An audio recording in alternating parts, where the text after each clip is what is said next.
The sack of Aquileia was one of the most brutal and devastating events in Attila's invasion of Italy.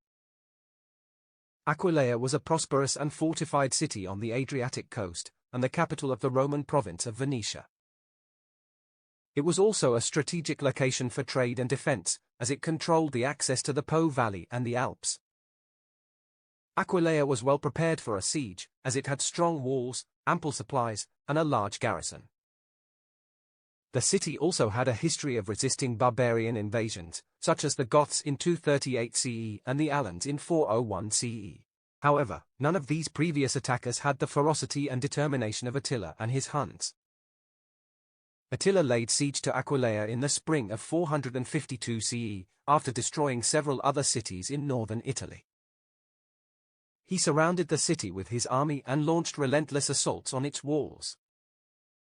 He also used siege engines, such as battering rams, catapults, and ballistae, to hurl stones and fire at the defenders.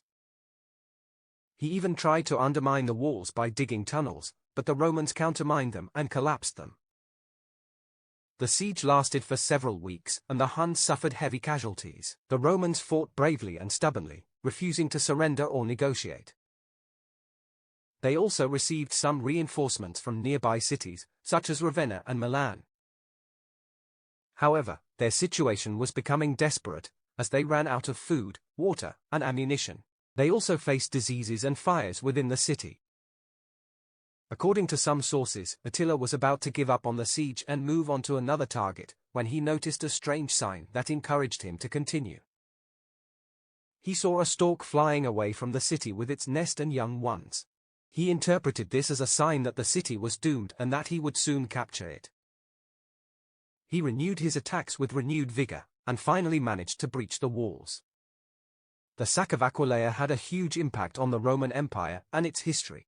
It marked the end of an ancient and glorious city that had been founded in 181 BCE. It also caused a mass migration of refugees from northern Italy to safer regions, such as southern Italy or across the Alps. Some of these refugees founded new cities or settlements on the ruins of old ones, such as Venice or Grado. Some of them also contributed to the cultural and political development of these new regions. The sack of Aquileia also demonstrated Attila's power and ruthlessness as a conqueror. It made him feared and respected by both his enemies and allies. It also increased his prestige and reputation among his own people and other barbarian groups. It also motivated him to continue his invasion of Italy and threaten Rome itself. After withdrawing from Italy, Attila did not give up on his ambitions to conquer the Roman Empire. He planned to launch another invasion, this time targeting the Eastern Roman Empire and its capital, Constantinople. He also hoped to marry a Roman princess named Ildico, who was related to the Emperor Valentinian III. However, before he could carry out his plans, he had to deal with several diplomatic challenges. He had to negotiate with the Eastern Roman Emperor Marcian, who had refused to pay him tribute and had threatened to attack him. He also had to negotiate with the Western Roman Emperor Valentinian III, who had sent him several envoys to persuade him to leave Italy and Gaul alone. One of the most famous envoys that Valentinian sent was Pope Leo I, who had already met Attila in person in 452 CE. Pope Leo was a respected and influential figure in the Roman world, and he had a reputation for being a peacemaker and a defender of the faith. He also claimed to have a special authority from God and the apostles Peter and Paul, who had allegedly appeared to Attila during their first meeting and scared him away from Rome. Pope Leo met Attila again in 453 CE, somewhere near the river Danube. The exact details of their meeting are unknown, but according to some sources, Pope Leo managed to convince Attila to refrain from attacking the Eastern Roman Empire and to respect the borders of the Western Roman Empire. He also persuaded him to accept a peace treaty that included a large payment from Valentinian and a promise of friendship and alliance. Another envoy that Valentinian sent was Priscus, a Greek historian and diplomat who had accompanied Maximinus, an ambassador of Theodosius II, in 449 CE. Priscus was one of the few Roman writers who had witnessed the Hunnic society and culture firsthand, and he wrote a detailed account of his experiences in his History of Byzantium. He described Attila's court, his army, his family, his religion, his laws, his customs, his feasts, his battles, and his negotiations with the Romans. Priscus met Attila again in 453 CE, along with Maximinus and other Roman envoys. They were sent by Marcian to discuss the terms of peace and tribute with Attila. Priscus recorded that Attila received them with courtesy and hospitality, but also with arrogance and pride. He demanded that Marcian pay him an annual tribute of 2,100 pounds of gold, as well as return all the fugitives and deserters who had fled from his rule.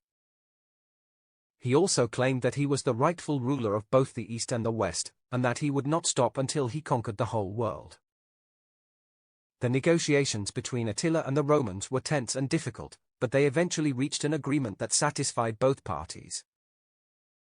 Attila agreed to reduce his tribute demand to 700 pounds of gold per year, and to respect the borders of both empires. He also agreed to release some of the Roman prisoners he had captured during his campaigns.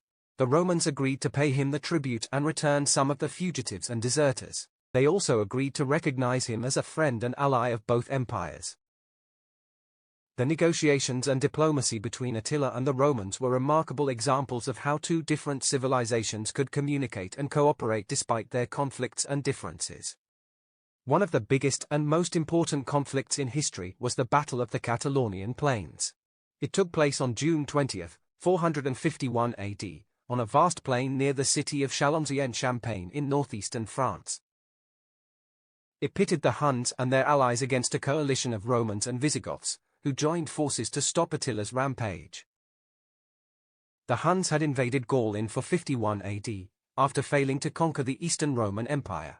They had sacked and plundered many cities, such as Metz, Reims, Amiens, and Paris. They had also defeated several armies sent by the Western Roman Emperor Valentinian III and his general Flavius Aetius. They had reached the Loire River, where they were opposed by the Visigoths, who ruled over Aquitaine. The Visigothic king Theodoric I had refused to submit to Attila or join his alliance. Attila decided to turn back and attack the Visigoths, hoping to eliminate them as a threat and gain more territory and resources. He also hoped to provoke Aetius into a final confrontation where he could crush him and end his resistance.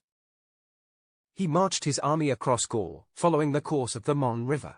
He reached the Catalaunian Plains, where he set up his camp on a hill. Aetius gathered a large army to face Attila, persuading Theodoric to ally with him.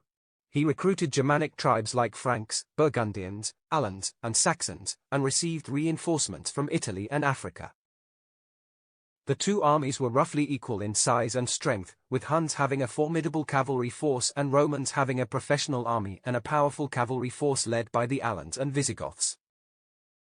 The battle began on a hot summer day, with Huns attacking first. The Romans held ground, repelling the Huns with missiles and melee weapons. The Alans fought bravely, but were overwhelmed. Attila ordered his troops to pursue the Alans, unaware of Aetius' detachment of cavalry supporting them. The Roman cavalry clashed with the Hunnic cavalry, resulting in a fierce melee lasting hours. Theodoric led his Visigoths against Attila's allies, breaking through their lines and attacking Attila's personal guard. He nearly killed Attila, but was stopped by Ardaric, a loyal Gepid king. Ardaric killed Theodoric in single combat and drove back the Visigoths from Attila's camp. The death of Theodoric was a major blow for the Roman coalition. However, it also inspired his son Thorismund to take his place and avenge him. Thorismund gathered his warriors and launched a new assault on Attila's camp. He fought his way through the enemy ranks until he reached Attila himself. Attila was surrounded by his bodyguards and his wagons. He knew that he could not escape or win the battle. He decided to fight to the death rather than surrender or flee. He prepared a funeral pyre for himself and his treasures, ready to set it on fire if he was captured or killed. Thorismund reached Attila's wagon circle and challenged him to a duel. Attila accepted the challenge and faced him with his sword. The two kings fought fiercely, exchanging blows and wounds. The battle around them was so intense that neither side could tell who was winning or losing. The battle lasted until nightfall, when both sides were exhausted and depleted. The Huns and their allies retreated to their camp, while the Romans and their allies withdrew to their hill. Neither side claimed victory or pursued the enemy. Both sides suffered heavy casualties, with thousands of dead and wounded on the field. The next day, both sides prepared for another round of fighting. However, they soon realized that the battle was over. Aetius had received a message from Thorismund, who had been elected as the new king of the Visigoths by his men. Thorismund informed Aetius that he had to return to his kingdom as soon as possible, to secure his throne and prevent a civil war. He also thanked Aetius for his alliance and friendship, and promised to remain loyal to him and the Roman Empire. Aetius understood Thorismund's situation and agreed to let him go. He also realized that without the Visigoths, he could not defeat Attila or drive him out of Gaul. He decided to negotiate with Attila and end the conflict peacefully. He sent a messenger to Attila's camp, offering him a truce and a treaty. Attila was surprised by Aetius' offer, but he accepted it. He knew that he had lost the battle and that he could not continue his invasion of Gaul. He also knew that he had other enemies to deal with, such as the Eastern Roman Emperor Marcian, who had stopped paying him tribute and had threatened to attack him. He agreed to withdraw his army from Gaul and return to his homeland in Hungary. Attila's campaign in Gaul came to a conclusion at the Battle of the Catalaunian Plains. It was also the last major military operation of the Western Roman Empire, which was soon to collapse under the pressure of internal strife and external invasions. It was also the last time that the Huns posed a serious threat to Europe, as they soon disintegrated after Attila's death in 453 AD. A significant historical event, the Battle of the Catalaunian Plains saw the emergence of new nations and powers throughout Europe. It showed that the Germanic tribes, such as the Visigoths, the Franks, and the Burgundians, were not only barbarians but also capable of forming kingdoms and civilizations. It also showed that the Roman Empire, despite its decline and decay, still had some influence and prestige in the world. The Battle of the Catalaunian Plains was one of the most epic and decisive battles in history. It was a clash of cultures, religions, and civilizations. It was a battle that changed the course of history and shaped the future of Europe. Attila's death was one of the most mysterious and controversial events in history. There are different accounts and theories about how he died, but none of them are conclusive or definitive. Some sources say that he died of natural causes, such as a stroke, a heart attack, or an internal bleeding. Others say that he died of unnatural causes, such as poisoning, assassination, or murder. Whatever the cause of his death, Attila's impact on history was immense and lasting. He was one of the greatest and most feared conquerors of all time, who challenged and threatened both the Eastern and Western Roman empires. He created and ruled over a vast and powerful empire that stretched from Central Asia to Western Europe. He also influenced and shaped the destiny of many peoples and nations that emerged after his death. Attila's death also marked the end of the Hunnic Empire, which quickly collapsed after his demise. His sons and successors fought among themselves for the control of the empire, and lost the loyalty and support of their allies and subjects. They also faced the rebellion and resistance of the Germanic tribes, who had been oppressed or exploited by the Huns. The most notable among them were the Gepids, led by Ardaric, who had been Attila's close friend and advisor. Ardaric revolted against Attila's son Elac in 454 CE, and defeated him at the Battle of Nedao. He then established the kingdom of the Gepids in Pannonia. Attila's death and impact are still relevant and fascinating today, as they reveal the complexity and diversity of the ancient world. They also show the importance and influence of one man's life and actions on the course of history and civilization. Attila the Hun was one of the most influential and remarkable leaders of the ancient world. He was a warrior, a conqueror, a king, and an emperor. He was a hero, a legend, and a myth. He was a man who changed the course of history and shaped the future of Europe. Thank you for watching this video. I sincerely hope you enjoyed it and gained new knowledge. If you did, please like, share, and subscribe to our channel for more videos on history and culture.